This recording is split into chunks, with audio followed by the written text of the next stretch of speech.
والسلاح هلموا يا شباب دماؤنا رفيق.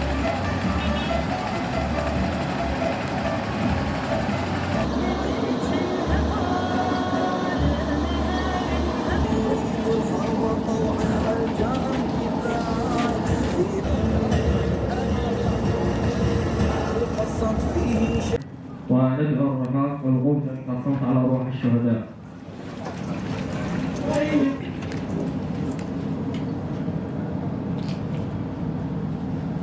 نبيع الأرض بأي مقابل حياتنا قصى جنود حرس الحدود في بنادق. هذا المرأة الشابة في دير الزور نرفع صوتنا في خيمة اعتصام بالتضامن مع القائد الإنسانية عبد الله أوجلان من أجل حرية القائد عبد الله أوجلان وفضح جرائم الدولة التركية، ونطالب جميع المنظمات الدولية بالتحرك بوجه هذا العدو المجرم، ونستمر بفعاليتنا حتى ينال القائد عبد الله أوجلان حريته.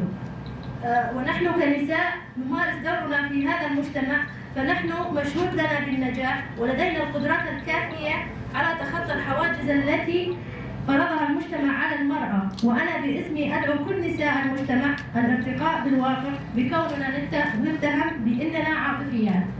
نشكر حركة الشبيبة الثورية واتحاد المرأة الشابة على هذه الوقفة الاعتصامية اعتراضا على العزلة المفروضة على القائد عبد الله أوجلان من خلال سياسة الدولة التركية واحتجازه في سجن آمرلي منذ اختطاف عام 99. ونحن كحزب البيضي ندين الصمت الدولي بحق هذه العزلة المفروضة على القائد عبد الله أوجلان، وكما ندين كل الممارسات التركية بحق المدنيين في الأراضي المحتلة في عفرين والتغيير الديموغرافي للمنطقة ومحاولة طمس هوية للسكان الأصليين والهجمات الهمجية على المناطق شمال وشرق سوريا المتكررة. نحن حركة الشبيبة الثورية واتحاد المرأة الشابة في إقليم دير الزور من هذه الخيمة الاعتصامية المبنية على أساس المطالبة بحرية القائد عبد الله أوجلان الجسدية، نرفع صوتنا للعالم حيث أن شباب وشابات دير الزور يرفضون الاحتلال التركي، ونتوعد بالانتقام من العدو الفاشي شر انتقام، حيث يستمر الاحتلال التركي الفاشي بالاعتداء على مناطق الدفاع المشروع ومناطق الإدارة الذاتية في شمال وشرق سوريا مستهدفا الآمنين والمدنيين.